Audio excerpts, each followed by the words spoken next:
네, 하겠습니다. 안녕하십니까? 네, 우리가 이제 개강을 하고 분석을 시작했고 무기를 시작했습니다. 이제 물리화학이 되겠죠? 물리화학, 여러분들이 살아가시는 물리화학, 이 영역에 대해서 어떻게 하면 좋은 점수를 받을 수 있을까? 올해 시험 난이도가 꽤 높았었잖아요. 그렇죠? 그럴지라도 최소한 반타작은 좀 해보자. 부분 점수라도 맞아보자. 또는 묻는 질문이 도대체 무엇이고 어떤 수학적인 툴을 통해서 우리가 문제를 해결할 것인가. 그 수학이 대단히 난이도가 높은 게 아니라 고등학교에 관계되어 있는 개념적인 내용만 우리가 이용만 할 줄 안다면, 그래서 고등학교 수학에서는 대단히 복잡한, 맞죠? 합성함수들이 많이 나오잖아요. 그렇죠? 물론 합성함수가 되겠지만 그 합성함수에 관계되어 있는 틀을 어떻게 여러분들이 이해하고 정리하느냐. 그렇죠? 그것만 여러분들이 잘 이해를 하셔도 시험 문제를 푸시는 데는 그렇게 어려움이 없어요. 근데 그것을 개념으로 받아들이지 않고 그냥 임의적으로 그냥 수학 문제 풀듯이, 그렇지? 또는 기출문제 그냥 요 정도만 풀 수 있을 정도면 되겠지 라는 막연한 접근했을 때는 좋은 점수를 올해처럼 나온다면 좀 어렵지 않을까. 아직 물리 교수님은 확정이 안 되신 것 같아요. 이분이 계속해서 지속적으로 들어가실지, 알겠죠? 교체가 되실지는 모르겠습니다. 물리 교수님도 원래는 이분이 주심은 아니셨어요. 그래서 무기 교수님과 물리 교수님이 개인적인 사정이 생기셔서 교체가 되신 걸로 제가 알고 있는데, 어찌됐든 시험의 난이도가 갑자기 뻥 하고 올라갔잖아요. 그럴지라도 어떻게 하면 여러분들이 접근해서 문제를 풀 수 있을지, 그런 부분에 대해서 한번 간단하게 얘기를 해 볼게요. 네. 오늘의 해당하고 있는 순서는 예, 크게 네 가지에 해당해서 저희가 볼 거고요. 교재 및 구성, 강의 진행 방식과 순서, 물리학의 평가 영역 및 요소, 반응 속도론, 특정적인 영역에 대해서 반응 속도론, 평가 영역 및 요소를 볼 건데, 다른 과목과 달리 분석 같은 경우는 전기화학 영역에 앞에 부분에 배웠던 산염기, 침전, EDTA가 복합적으로 시험 문제가 나올 수 있죠. 이번에 분광강도법도 나왔듯이 화학평형 이용해서 시험 문제가 나오는 것처럼 나올 수가 있겠죠. 무기화학도 앞뒤 내용이 서로 간에 뭐가 돼서 복합적인 지식을 통해서 물어볼 수 있어요. 하지만 물리화학은 그러기가 쉽다 어렵다. 어렵습니다. 각각의 영역을, 즉 반응 속도는 잘한다고 해서 양자를 잘하는 것도 아니고, 반대로 양자를 잘한다고 해서 반응 속도를 잘하는 게 아니에요. 아시겠죠? 그래서 시험장에서 여러분들이 조금 고민을 해야 될 부분이 뭐냐면, 내가 어떤 물리학의 전체 중에 어떤 부분은 그래도 강점은 가지고 있고 어떤 부분은 약점이 있다고 할 때, 시험 문제 나온 영역에 따라서 여러분들이 현명하게 대처를 하셔야 됩니다. 아시겠습니까? 나는 어떤 영역 잘하는데 만약에 시험 문제가 어렵게 나왔어. 잘 안 풀려. 그러면 되겠어요? 안 되겠지. 그러면 빨리 여러분들이 생각을 전환을 해서 내가 조금 부족했지만 다른 영역에 대해서 빨리 눈치를 채고 문제에 접근하려는 노력이 좀 필요하다. 근데 올해는 나왔던 시험 문제 영역이 전반적으로 좀 까다로웠어요. 그러다 보니까 전반적으로 전부 다 실패를 했다. 이 얘기는 어떤 얘기냐면, 물리학을 만점을 받는다라고 생각하고 공부하기보다는 안정적으로 여러분들이 전반적으로 좀 이해를 해 놓은 다음, 알겠죠? 시험장에서 내가 풀어볼 만한 문제를 접근해 보는 방식으로 하시는 게 조금 더 시험을 잘 보시는 현명한 대처법이다. 원래 저는 이렇게 잘 이야기를 하지 않거든요. 근데 올해 시험이 그렇게 나왔고 이분은 나이가 그렇게 많지 않으세요. 아시겠습니까? 그래서 시험 문제가 출제를 다시 들어갈 가능성이 상당히 높으십니다. 이게 이분이 다시 들어가면 비슷한 맥락으로 나올 가능성이 있는데, 교육과정 평가에서는 지금 점수가 과학 과목 전반적으로 점수가 어때요? 낮잖아요. 맞죠? 잘못하다가는 뭐가 될 뻔했어요? 제시볼 뻔했거든요. 그래서 시험 문제를 조금 더 수월하게, 조금 더 학생들한테 접근성이 편하도록 시험 문제를 출제하시는 게 좀 어떻겠느냐라는 제안을 분명히 할 거라고 봅니다. 그래서 작년보다는 난이도가 조금 떨어질 거로 보이지만 그래도 믿을 수는 없어요. 알겠죠? 그래서 작년 수준만큼에 해당하고 있는 수준으로 여러분들이 준비를 하셔야 되는데, 중요한 거는 제 수업 자체가 이 시험에 있어야 제도에 맞아요. 지금 어렵게 나오는 게. 왜? 위에 있으면 아래를 볼 때 편하잖아요. 그렇죠. 기출문제나 그거 낮은 수준에서 공부할 때는 편해도 시험장에서 불편하면 안 되지. 그래서 난이도는 항상 난이도는 쉬울 수 있고 중간이고 좀 어려울 수 있지만, 그렇죠? 좀 어렵게 공부를 해서 우리는 어차피 서술형이니까 시험 문제를 시험장에서 좀 편안하게 좋은 점수를 받을 수 있도록 준비하시는 방향으로 저는 수업을 진행을 했어요. 그래서 분자분광학도 마찬가지 이번에 시험 나왔을 때 증명과 관련되어 있는 건데 수업 시간에 증명 다 했거든요. 그 증명의 예가 나온 거예요, 그냥. 아시겠습니까? 그래서 수업의 패턴은 그렇게 진행을 해 보려고 합니다. 올해도 마찬가지. 네. 그래서 어떤 분은 그렇게 얘기해요. 선생님이 내신 거 아니냐고. 나는 그렇게 치사하게 안 낸다. 왜? 제한된 시간 안에 시험 문제를 5문제를 풀 수 있게 내지. 그렇죠? 포기할 문제는 포기를 하더라도 전반적으로 시간이 오래 걸릴 수 있는 시험 문제는 일반적으로 내지를 않거든요. 그러니까 이분은 모의고사를 출제한 다음에 본시험을 낸 게 아니라 그냥 본시험만 출제를 했고 자기 입장에서는 이렇게 해서 하면 나오겠지. 여러분처럼 시험장에서 문제를 보고 해석을 한 다음에 답안 작성까지 해본 건 아니라는 거지. 왜냐하면 급조해서 들어왔기 때문에. 예, 그런 부분이 좀 있습니다. 네. 할게요. 작년 시험은 작년 시험이고 이제 앞으로를 대비를 하는 게 중요하겠죠. 교재 및 구성 간단히 보면 오늘 여러분들이 가지고 있는 교재가 되겠습니다. 물리화학이라고 돼 있고 처음에는 반응 속도론을 저희가 할 거고 두 번째 연력학 재반 법칙에 관계돼서 기본적인 원리와 응용 파트를 할 건데 올해 시험이 앞에 반응 속도론 응용 파트가 나왔죠. 작년에는 뭐가 나왔어요? 재반 법칙의 원리가 나왔었죠. 미안합니다. 재작년에. 작년에는 응용. 그러니까 계속 응용 파트가 나오다가 작년에만 기본적인 원리가 나왔습니다. 그죠? 이번엔 다시 응용으로 돌아섰어요. 그래서 최근 시험에 한 7, 8년, 6, 7년을 갖다가 본다면 재반 법칙의 원리는 한 번 정도 나왔고 나머지는 전부 다 응용 파트예요. 그래서 19학년도에 한 번이 출제가 됐고 원리가 24학년도에 한 번 출제가 됐고 25학년도에 한 번 출제가 됐고 그 나머지는 전부 다 응용 파트예요. 그러니까 아무래도 응용 파트가 수학적인 원리를 요구하잖아요. 그러니까 이분은 수학적인 원리를 요구하시는 분이에요. 네. 부심으로는 들어갔던 분이에요. 네. 그래서 그런 것들 여러분들이 조금 고민을 하셔야 되지 않겠느냐. 이렇게 반응 속도가 느리지. 그 다음에 단순혼합물 A 이설의 연력학과 화학평형이 있는데 1, 3월 반에는 이거를 진행 안 할 겁니다. 알겠죠? 1, 3월에는 이걸 진행을 하지 않을 거예요. 최근에 들어서는 이 영역이 시험 문제가 출제가 되지 않았어요. 화학평형 19학년도에 나왔고요. 단순화물과 연력학에 관계돼서는 17학년도가 마지막, 16학년도가 마지막이에요. 그러니까 최근에는 이쪽에 대해서는 나오진 않았어요.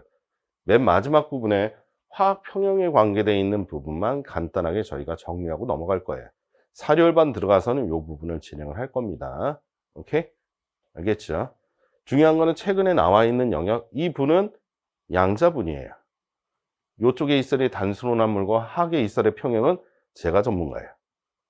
제가 연력학 전문가거든요. 전공이 그쪽이기 때문에. 근데 이쪽으로 하시기에는 좀 불편하다 이거지.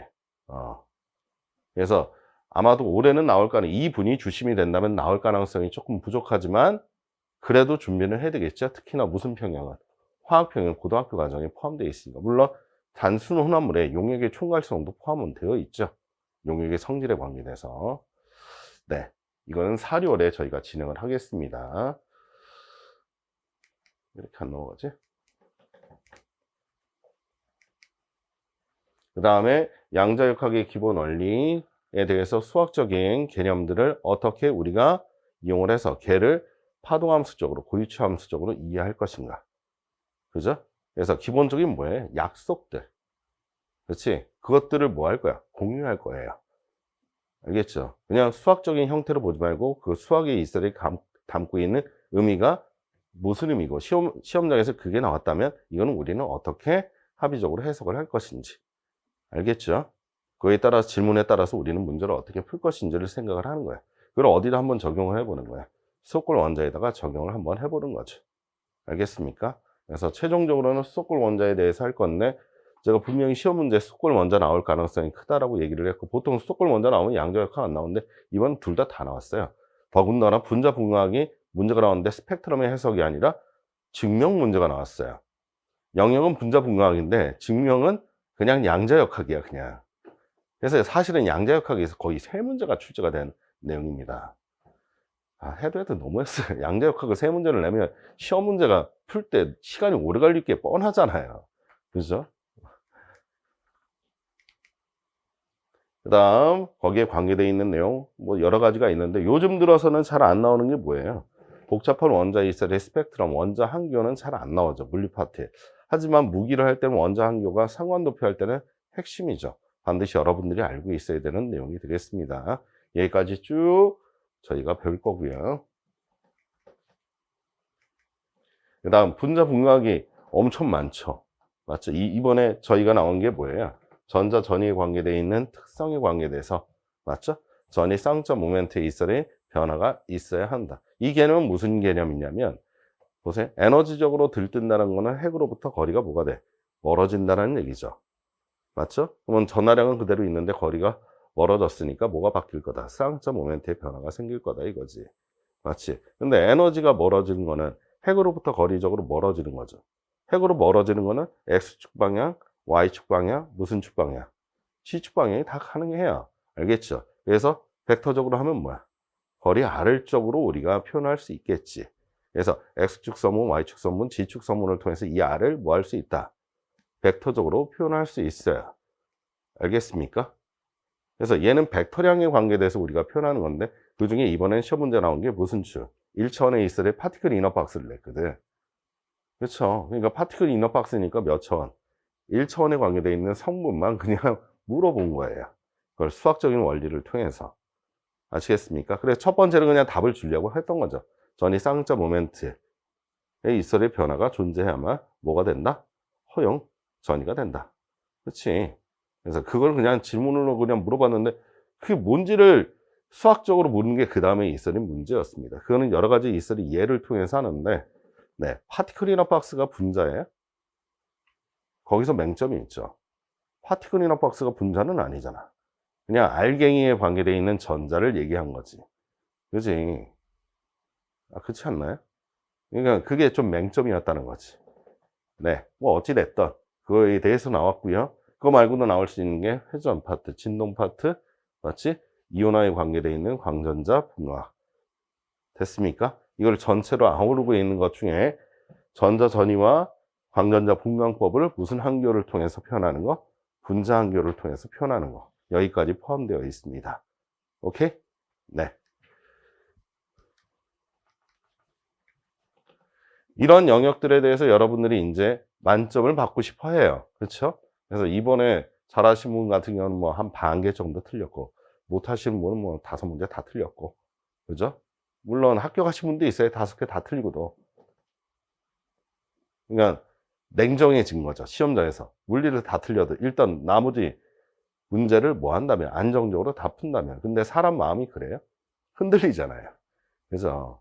그러니까 시험장 가기 전에 불안의 이설의 요소를 최소화하는 게 제일 중요하거든요. 시험장에서는. 다 맞지 못한다면 그 부담감을, 위험들을 또는 리스크를 최소화시키는 게 핵심이라고. 그렇지? 그렇게 하기 위해서는 어떤 준비가 필요하냐? 그렇지?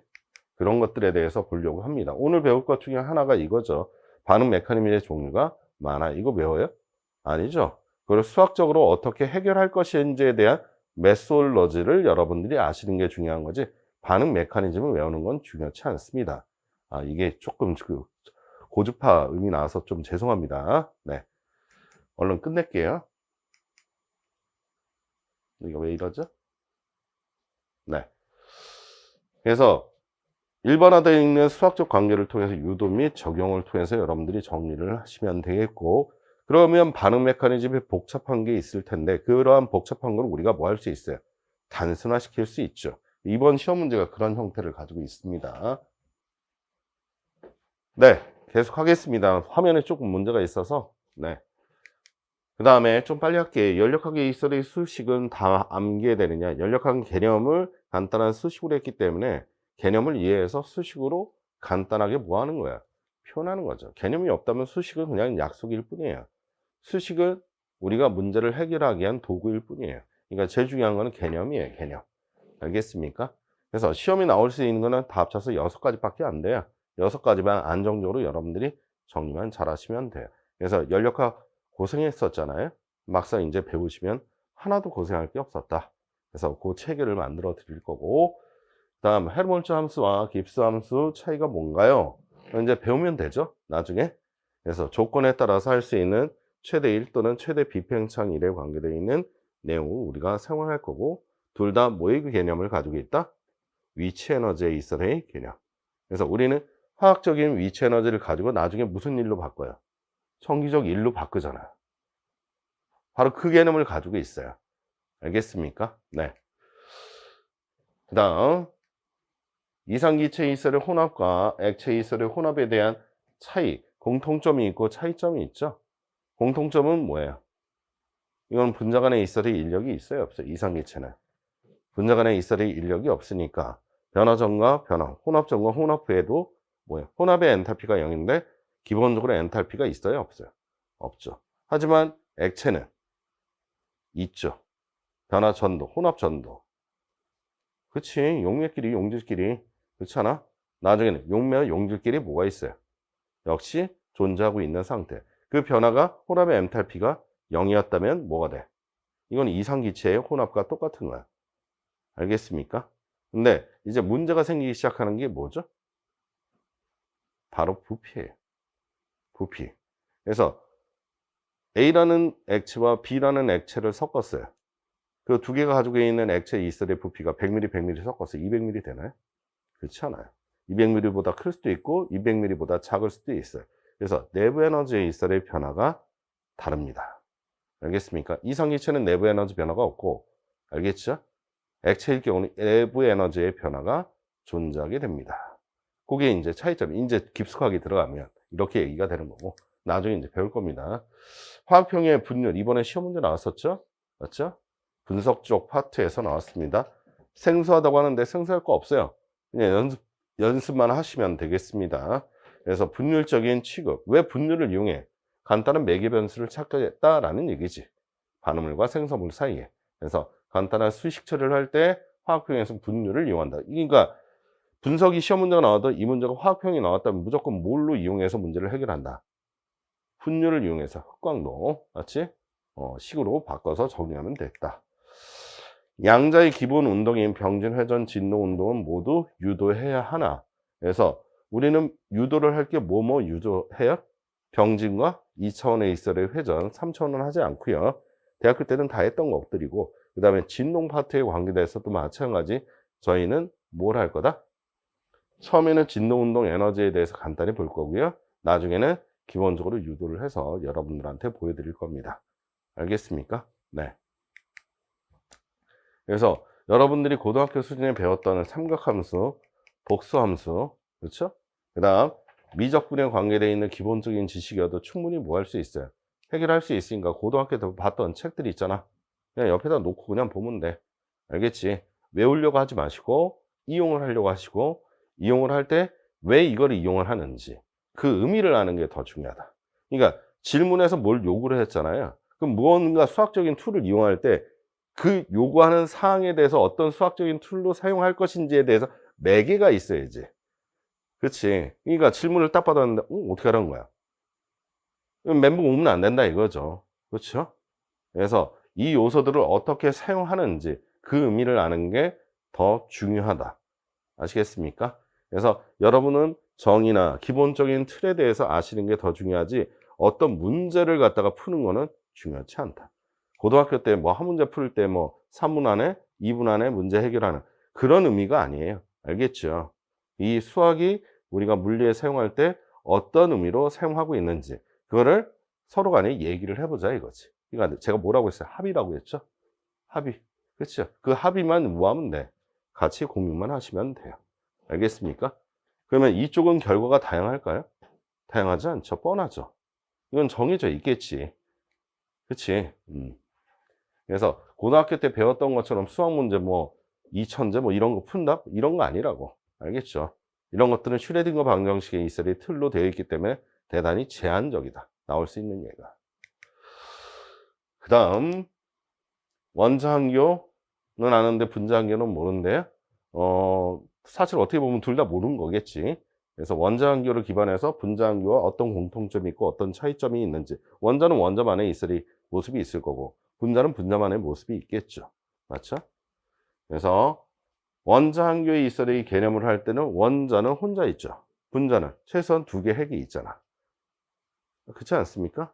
그래서 2개 핵을 통해서 나타나지게 되는 놈이면 몇 차원의 이설의 회전운동을 통해서 2차원의 회전운동을 기반해서 분자한교를 개념화시킨다. 알겠습니까? 동의하시죠? 그래서 이때 해당하고 있는 원자한교는 수도권 원자를 기반을 한 거고, 이거는 2차원의 이설의 원운동을 기반해서 우리가 뭐 했다? 표현을 했다. 됐나요? 그러니까 기본 틀이 다르다 이거지. 네, 그거를 나중에 저희가 배울 거고, 회전 진동 또는 회전만 있는 것 또는 진동 회전 스펙트럼의 이설의 형태. 올해는 이쪽이 더 나올 가능성이 높습니다. 최근엔 잘 안 나왔잖아요. 그렇죠? 그러니까 분자 분광을 내고 싶으면 스펙트럼이 안 나온 건 좀 이상했다 이거지. 분명히 그 논란이 될 거 아니야. 그럼 스펙트럼을 내야지. 그러면 스펙트럼을 낼 수 있는 거는 회전 또는 진동 회전인데, 시험 문제 앞에 거는 나왔거든요. 최근에 안 나온 게 뭐야? 회전 진동 또는 진동 회전, 똑같은 용어죠. 요쪽 파트를 내는 게 더 합당하죠. 네. 그래서 기본에 충실해서 이해를 할 거고, 수식적인 접근을 할 거고, 유도도 필요하겠죠. 여기에서 유도 또 물어볼 수도 있잖아. 그렇지? 전자전에서 유도를 물어봤으니까 여기도 또 유도를 물어볼 수 있잖아요. 그렇죠? 그러니까 요거에 대한 개념도 함께 해볼 겁니다. 그래서 관계식을 간단히 정리할 거고, 그걸 이용해서 뭘 해석하면 돼? 스펙트럼은 스펙트럼, 양자가 도입되는 개념을 통해서 유도 간단히 하시면 되겠습니다. 어려워요? 어렵지 않아요. 여러분들이 고등학교 나와 있는 수준 정도만 하시면 충분히 이해하실 수 있어요. 네. 넘길게요. 그래서 기타 등등이 되겠고요. 그래서 만점 받는 거는 뭐 항상 똑같습니다. 분석이 됐던 무기가 됐던 물리가 됐던 평가원의 이설의 출제 원리와 기본 역할의 충실, 다시 출제 원리 및 기본 역할인데 역학이라고 써놨네. 죄송합니다. 한글도 몰라서. 그래서 가장 빈도가 높은 형태들에 대해서 여기 적어놨습니다. 시험자가 아시기 전에 이 영역에 대해서 반드시 뭐 해야 돼요? 체크리스트를 만들어서, 알겠죠? 정리를 하셔야 되겠고, 여러분들이 하실 수 있게끔 제가 최선을 다할 겁니다.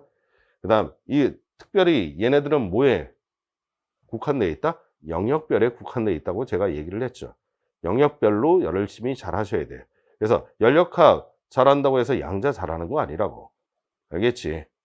됐습니까? 그래서 시험장에서 하시는 방법은 나중에 우리가 습득을 하면 되는 거고, 그 전까지는 실력을 전반적으로 끌어올리는 과정을 해야 되는데, 이런 경우가 생겨요. 선생님, 이 부분은 죽었다 깨어나도 제가 하기가 힘들 것 같아요. 그렇게 생각을 하는 것 자체가 바본 거예요. 다 사람들이 한 거고, 그렇죠? 우리가 뭐 여러분들이 하고 있는 정상과학을 하고 있는 게 아니잖아. 옛날에 이미 다 결정되어 있는 내용들을 뭐 하는 거야? 확인하고 정리할 뿐이야. 거기에 약간의 수학적인 게 부족하다고 해서 모든 걸 포기할 필요는 없다 이거지. 그렇지 않아요? 제 말 무슨 말인지 알겠죠? 여러분, 어떤 거 해결할 때 수학 다 증명해서 예전에는 해봤지만 그 증명 다 까먹었잖아. 아, 그렇지 않아? 다시 하려고 하니까 겁나지. 그게 잊혀졌다고 해서 앞으로 안 나갈 거야? 그건 아니란 말이지. 아시겠죠? 그래서 중간중간에 모르겠다라고 생각하지 말고, 아, 이거 다시 한번 보면 되겠지. 지금 우리 시험에서 요구하고 있는 거는 이러한 증명을, 수학적인 증명을 물어보는 게 아니라, 수학 자체를 물어보는 게 아니라, 그렇죠? 의미를 물어보고 있는 것들에 대한 수학의 도입이니까 그 정도에 해당하고 있는 것을 통해서 오늘 볼 때와 내일 볼 때와 한 달 뒤 볼 때 차이가 있으면 되죠. 그레이드가 올라가면 되잖아. 그래서 수학 체계에 좀 친밀했으면 좋겠고, 하나, 쉬는 시간이나 또는 쉴 때 유튜브를 통해서, 요즘에 수학 문제 푸는 거 많잖아요. 맞죠? 그런 거 틀어놓으시면서, 근데 제일 좋은 거는 제가 보기에는 EBS 강의인 것 같아요. 유튜브는 자기 자랑만 너무 많이 해서 EBS 강의 수학 영역 틀어놓으시고, 문제 푸는 거 말고 개념 정리하는 수업 있잖아요. 그걸 한번 들어보세요. 그러면 진짜 돈 많이 되실 거예요. 예, 잊혀졌던 수학도 기억이 나실 거고, 알겠습니까? 자기가 몰랐던 사실들, 것들에 대해서, 그리고 구글링을 통해서 각각의 있을 용어들, 이런 것들, 수학적인 용어들 좀 한번 확인해 보시는 작업들이 필요하다고 저는 생각이 듭니다. 네, 정말 필요해요. 강의의 흐름이에요. 기본에 충실해서 할 거고요. 그 기본을 심화를 할 건데 당연히 심화를 할 때는 문제를 풀어야 되겠죠. 그래서 저는 1, 3월 반에 웬만하면 기본에 대해서 심화를 같이 녹여내려고 합니다. 아시겠습니까? 웬만한 건 다 해보려고 해요. 근데 문제가 있죠. 문제 수가 뭐가 제한될 수밖에 없잖아. 그래서 4, 6월 반에서는 다양한 영역별, 이제 수학책 보는 거랑 비슷해. 영역별에 나왔던 거와 나올 만한 것들에 대해서 문제를 다시 한번 뭐 해보는 거야. 풀어보고 해결해보는 과정들을 해볼 겁니다. 그래서 특히나 물리화학은 문제를 해결하면서 지식이 뭐예요? 성숙해지거든요. 알겠습니까? 이런 방향으로 하도록 할 겁니다. 알겠습니까? 그러고 나서 반복을 한다는 거는 유형이 비슷하거나, 알겠죠? 또는 똑같은 형태의 이설의 물음을 물어봤을 때 이제는 뭐가 붙어야 돼요? 속도가 붙어야죠. 속도가 붙어야지. 속도가 붙지 않는다면 의미가 없잖아요. 그렇죠? 언제까지 1시간 동안 풀고 앉아 있을 거야? 그러면 안 되잖아. 그렇지? 1시간이면 누구나 다 풀 수 있어요. 이런저런 생각을 다 하니까. 옆에 오픈돼 있으면, 책이 오픈돼, 누구나 다 할 수 있다고. 대학을 다 나왔기 때문에. 난 여러분들 믿어요. 네. 그게 아니니까 크로스가 돼 있고, 이런 상태에서 여러분 스스로가 빠른 시간에 해결할 수 있는 과정들이 필요하다. 그래서 영역별에 따라서 할 거고요. 영역별에 따른 문제 유형을 실전적으로 저희가 해결을 한번 해보려고 하는 겁니다. 알겠죠? 그래서 요거는 우리가 뭐다? 1, 3월 반, 요거는 4, 6월 반. 알겠습니까? 그렇게 한번 진행을 해보려고 합니다. 그 다음에 이렇게 돼 있는 거는 문제를 통해서 면밀히 분석을 하고요. 그거를 제한된 시간 안에 답안 작성까지 하는 게 이제 문제 풀이반이 되는 겁니다. 7, 9월에. 알겠습니까? 이러면 여러분들 어때요? 빠른 속도로 정확한 결과를 뭐 할 수 있다? 도출할 수 있습니다. 물리학, 저는 바라기는 만점을 받기는 원하지만 이번 시험 문제는 제한된 시간 안에 만점을 받을 수가 없어요. 제가 5문제를 푸는데 솔직히 말씀드리면 50분 걸렸어요. 5문제를 푸는데. 이건 너무 지나쳤다는 얘기지. 물론 다른 문제는 되게 쉬웠어요. 영역들에 해당해서는. 근데 여러분 수준에서는 1시간 반 이상 걸렸을 거야.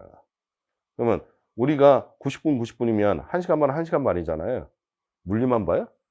말도 안 되는 거지. 그러니까 시험의 자체가 배치가 잘못되어 있다는 거지. 그렇지. 1점짜리 푸는데 1점짜리 푸는데 5분이 걸려. 말이 돼요? 말도 안 되는 얘기잖아. 그렇지. 근데 중요한 건 이건 작년 문제고, 올해는 새로운 문제가 나올 때 분명히 커팅을 당할 겁니다. 그런 문제에 대해서 스크린을 당할 거라고. 그러니까 그런 거에 대해서 염려하지 마시고, 만약에 시험 문제가 나왔을 때도 마찬가지 현명하게 여러분들이 대처하는 습관을 들이는 게 중요하죠. 맞죠? 할 것만 딱 하자. 맞지? 물리는 일단 뒤로 밀어놓고, 딱 봤는데 어려워 전반적으로. 그러면 일단 물리는 뒤로 밀어놓고 할 수 있는 것부터 먼저 안정감 있게 문제 푼 다음에 시간이 여유가 많아야지. 시간이 여유가 없으면 문제를 못 풀잖아. 보세요. 물리 2문제를 풀었는데 한 30분을 걸렸는데 결국에 해결을 못했어. 크나큰 벽에 부딪힌 거죠. 그럼 벌써 어떻게 돼? 식은땀 나죠. 다른 문제 풀기 시작해야 되잖아. 문제가 풀려요?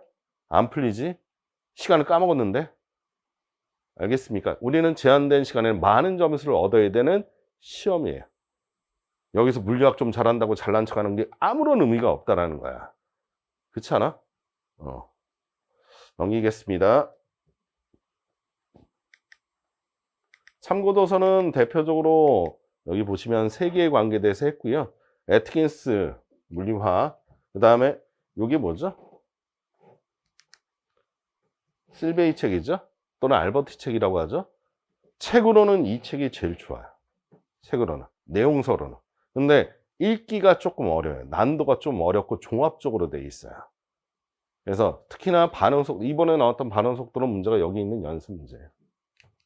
연습 문제 안에 있어요. 네. 연습 문제 있건 없건 뭐 문제는 풀기는 쉬웠으니까. 어찌됐든.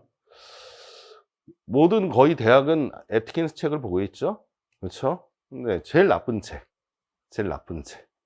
이거보다 난도는 높고 조금 더 종합적이고 여기서 5개념들을 여기서 잡을 수 있어요. 분자분학 또는 양자 같은 것도 어느 정도 잘 써져 있습니다. 그 다음 난이도가 제일 높은 책은 당연히 무슨 책일까요? 엥겔 책이 제일 높습니다. 특히나 분자분화 파트가 내용이 잘 써져 있어요. 요 파트가. 그래서 보통의 대학에서는 에티quette 책하고 뭘로 한다? 조금 몇몇 학교에서는 엥겔 책으로 하고 있는 걸로 알고 있습니다. 근데 우리 시험 문제로는 가장 좋은 거는 알버트 책이에요. 알버트 책 우리끼만 아는 사실이 인터넷에서 다운로드 할 수 있습니다. 네. 그래서 책 내용도 있고 그 다음에 풀이 과정에 관계되어 있는 알겠죠? 문제에 대한 답안지 이런 것들이 다 여러분들 다운로드 받을 수 있으니까 네. 네, 불법은 아니더라고요. 그러니까 네. 해서 여러분들 한번 보시면 아 이렇게 나온 거 보니까 문제 비슷한 게 꽤 많구나. 반응 속도로 문제 보시면 다 똑같은 문제 이 안에 있어요. 네. 근데 시간적으로 많이 걸리는 게 있고 적게 걸리는 게 있는데 그렇죠? 네, 어찌됐든 첫 번째가 이제 끝났네요. 강의 진행 방식 및 순서입니다.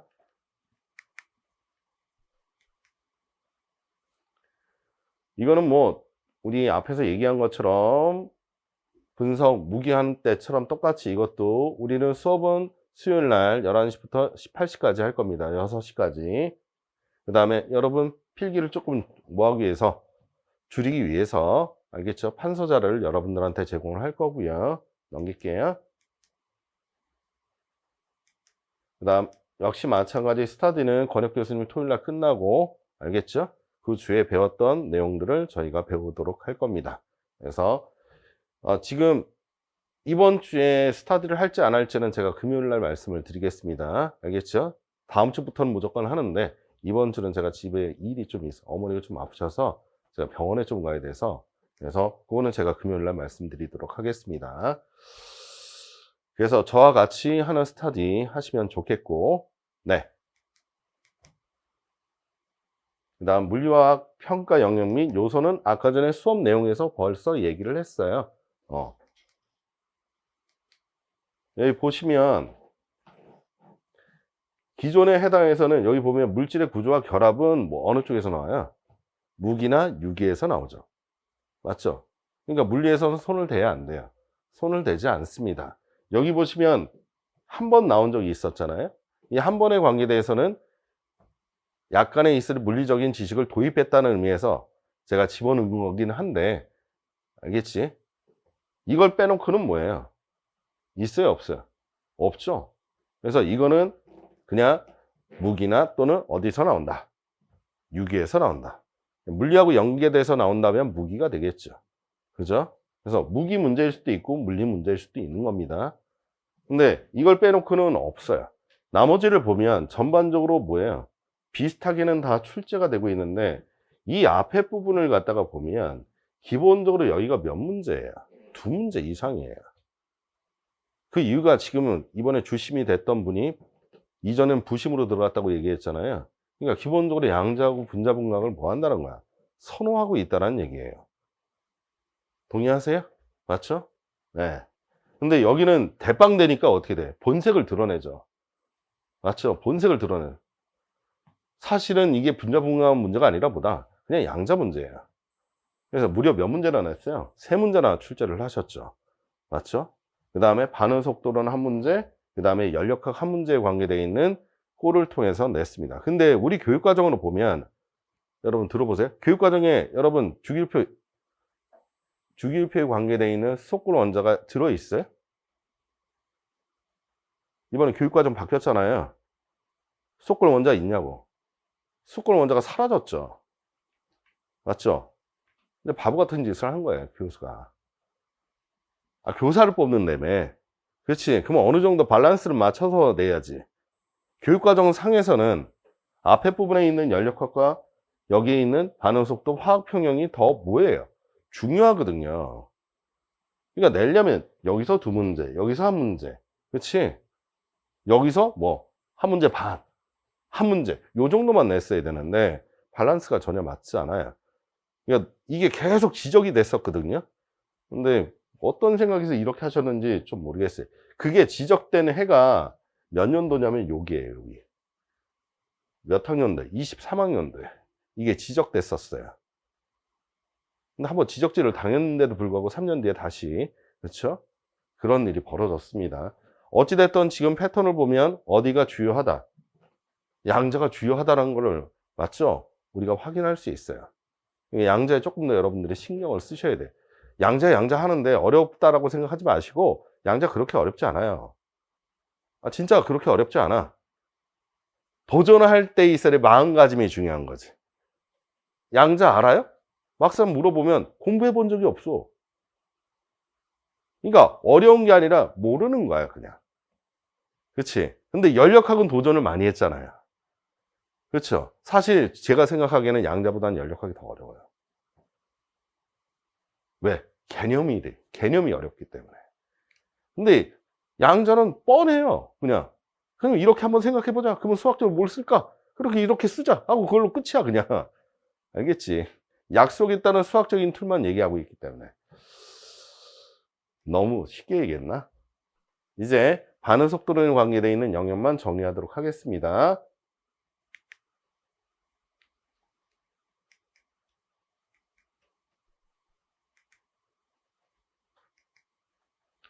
(14학년도부터) (26학년도까지) 쭉 보시면 우리 고등학교 과정에 부합하고 있는 내용이 바로 뭐예요? 간단히 얘기한다면 반응 속도의 정의 파트라고 표현을 합니다. 아시겠습니까? 오늘 배울 내용입니다. 알겠죠? 이 안에는 반응 속도의 이설의 법칙, 반응 차수, 반응의 종류, 반응 속도의 측정. 측정 대표적으로 뭐가 있어요? 초기 속도법 있죠?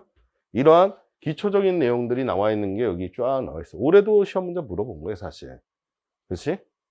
근데 올해 시험 문제를 본 거는 요 상태를 그냥 한 게 아니라 바로 반응 메커니즘의 이설의 이해인 정류상태 근사법을 통해서 요 형태를 바라본 거야. 그러면 이 형태를 일로 간다는 건 뭐지?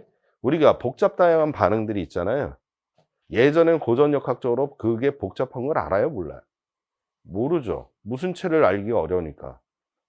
반응 중간체를 알기가 어렵잖아. 맞지? 그럼 이전에는 그냥 이게 원스텝 반응이라고 생각했는데 연구하다 보니까 원스텝이 아니라는 사실을 알게 된 거지. 반응물도 아니고 생성물이 아닌 중간체가 하나, 둘, 셋, 네 개 여러 가지가 생기더라 이거지. 그래서 나오게 된 게 뭐야? 반응 메커니즘의 이해죠. 그것이 연구될 수 있었던 거는 뭐야? 과학적인 연구할 수 있는 다양한 기기들 이런 것들이 개발되기 시작하면서 연구가 가능했던 거 아니에요? 그래서 번성하기 시작했던 게 3, 40년대, 50년대, 60년대가 되면서 아이딩이라는 박사가 무슨 물? 활성화물이라는 형태를 통해서 발표를 하면서 알겠죠? 네. 꽃을 피우기 시작하게 됩니다. 근데 이걸 반대로 돌아간다면 고전적인 반응 속도론 학자들은 그 사실을 알았어요? 몰랐어요? 아는 사람도 있었겠지. 머릿속에 예상은 했겠지. 하지만 지금 상황은 할 수 있어? 없어? 없잖아. 그러면 이 복잡한 게 이렇게 단순화되어 있는 꼴을 통해서 발현되고 있다는 사실만 실험적으로 뭐 했을 뿐이야? 정리를 했을 뿐이죠. 그러면 이번 시험은 뭐였냐면 복잡한 반응이 있어요. 정류상태 근사법을 적용한 거야. 무슨 법을? 정류상태 근사법을. 그걸 통해서 뭐 한 거야? 간단하게 보자 이거지. 뭐 하게 보자? 간단하게 보자 이거야. 그러면 갈 수 있는 루트가 봐요? 두 개예요. 하나는 한 발음밖에 없는데 단일 단계, 하나는 여러 단계야.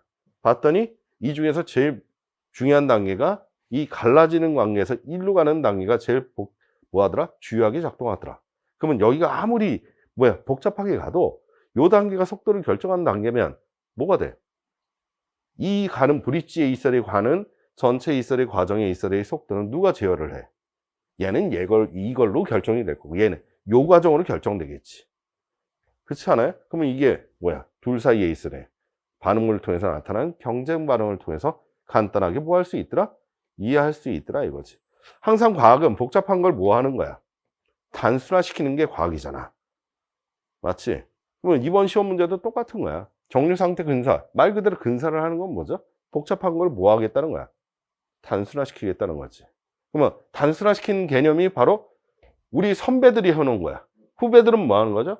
그걸 조금이라도 구체적으로 풀어 헤치겠다는 얘기잖아. 그렇지? 그러면 저 멀리서 봤을 때는 꼰대들이 보고 있을 거 아니야. 그래서 무슨 말이 뭘 얘기하고 싶은데 봤더니 둘 경쟁 중에 이게 느린 속도 또는 이게 느린 속도더라고요. 라는 걸 듣고 싶은 거 아니야, 지금. 그렇지 않아? 그래서 이번 시험 문제가 그런 특징을 가지고 있었다라는 겁니다. 네. 그래서 반응 메커니즘 이해해서 우리는 볼 게 원래는 옛날에는 이런 영역까지 다 포함되어 있었어요. 근데 여러분 이거 해요? 하지 않습니다. 용어 몰라도 돼요? 네, 예전엔 다 알았어야 되는데 여러분들이 알 거는 이런 것들. 그렇지? 이 중에 근서법 중에 재작년에는 뭐가 나왔죠? 사전평형. 작년에는 정류상태 근사. 그래서 정류상태 근사를 통해서 일로 넘어간 거죠. 둘 사이에 있어야 각각 1차적인 경쟁 반응. 알겠지? 네. 시험 문제는 꽤 잘 낸 편인데 어휘력이 좀 많이 떨어지는 문제상에서. 네. 그 다음에 이런 반응들, 복잡한 반응들이 있잖아요. 이거는 우리 시험에서 평가 영역에서 뭐가 됐어요? 배제됐습니다. 그래서 예전에는 ES 컴플렉스 반응도 나왔어요. 지금 나와요? 생화학이 빠졌기 때문에 나오지 않습니다. 고분자 반응 나와요? 안 나와요? 안 나오죠. 대표적인 게 뭐가 있죠? 사슬 반응, 체인 리액션. 이런 것들은 우리 시험 문제에 나온다, 안 나온다? 고분자를 기반해서 있는 반응들은 나오지 않는다. 그래서 이전에 수업 시간에 다 했지만 하지 않습니다. 제가 수업 시간에 하지 않아요. 그 다음에 또 한 가지는 광학 반응도 안 할 겁니다. 광 반응도 빠졌기 때문에. 네. 그러니까 할 게 별로 없어요. 그 다음 표면 흡착, 탈착도 이전에 랭미어가 시험 문제 나왔었죠. 랭미어가 나왔었어요. 네. 근데 이것도 시험에 나와요, 안 나와요? 안 나와요. 표면 흡착도 빠졌어요. 랭미어가 노벨 물리학상을 받을 때 이 내용을 가지고 받은 거거든요. 네. 그래서 이 부분도 마찬가지 저희 하지 않을 겁니다. 나중에 4, 6월에는 간단하게 사전평에 관계되어 있는 개념을 이용해서 문제는 풀어드릴 거예요. 알겠죠? 그래서 제일 중요한 거는 반응 속도에 있어야 법칙과 반응 메커니즘인데 두 개가 뭐가 돼요? 컨비네이션 되고 있다. 뭐가 되고 있다? 뭐가 되고 있다? 컨비네이션 되고 있다. 항상 여러분 생각할 때는 이걸 일과는 거시적인 거죠. 이건 미시적인 거지. 미시적인 거를 모적으로 하자. 거시적으로 할 때는 간단히 보일 거 아니야. 맞지? 이 관계를 항상 염두에 두고 있어야 된다는 거야. 오케이? 요즘 들어서는 계속 이것을 물어보고 있어요. 네. 교사니까 당연히 알고 있어야 되겠지? 그 내용에 대해서. 왜냐면 학생들한테 우리는 거시를 가르쳐 주거든. 반응 메커니즘에 있을 연구에서는 그런 것까지는 해요, 안 해요, 사실은. 하지 않죠. 전체 속도 중에 대표 속도는 가장 느린 단계의 속도를 통해서 표현한다. 그러고 끝나버리잖아. 그지? 그래서 14학년도부터 쭉쭉쭉 나옵니다. 예전엔 다 뭐였어요? 그냥 정류상태 근사였어요. 근데 18학년도부터 얘기가 바뀌게 되는 게 뭐냐면 반응속도 법칙에 대한 정의 파트로 넘어가기 시작해요. 보세요. 여기 반응 메커니즘이죠? 근데 18학년도부터 얘네들이 달라지게 되는 게 여기 보세요. 정의죠? 정의죠? 정의죠? 정의죠? 나와라. 그러니까 너무 정의만 낸 것 같잖아? 그러니까 두 개를 짬뽕한 거야. 이 메커니즘 이해를 한 거예요. 너무 뭐만 냈으니까 정의 파트만. 그 다음엔 뭐가 생각날까? 이제 짬뽕이에요. 짬뽕이 일어나기 시작한 게 짬뽕 맛이죠? 24학년도야. 그래서 이때 뭘 연계시켰다? 요 두 개를 연계시키기 시작했어요. 그 다음에 뭐를 냈다 갑자기? 그냥 사전평형 근사만 그냥 냈습니다. 근데 이번에 다시 뭐 했어요? 이 두 개를 또 컨비네이션 시켰어요. 그러니까 요즘의 패턴은 뭐라고 생각하시면 돼요? 요거라고 생각하시면 돼. 이거는 그냥 기초적인 내용이라 너무 쉬웠고 2점짜리여서. 네. 알겠죠? 그러니까 요즘에는 뭐라고 했다? 정류상태 근사를 이용해서 앞에 있을 반응 속도 정의가 어떻게 패턴화되어 있는지 그 지식을 물어본다. 그럼 앞에 게 명확하지 않으면 뒤에 게 의미가 있어요? 의미가 없죠. 시험장에서 많이 틀린 거는 뭐가 많이 틀리지? 정류상태 근사가 틀린 게 아니야. 반응 속도의 정의에서 틀려요. 왜? 그 약속이 명료하지 않았기 때문에. 그래서 그런 부분에 대해서 우리가 같이 한번 해보려고 합니다. 좀 길어졌네요. 네. 26학년도에도 여러분 물리학 좋은 점수 맞을 수 있고 합격에 도움될 수 있도록 최선의 노력을 다할 겁니다. 여러분 오늘 설명을 들어주셔서 감사하고 이제 본 수업을 통해서 반응 속도론부터 시작을 해보도록 하겠습니다. 수고하셨습니다. 네, 고맙습니다.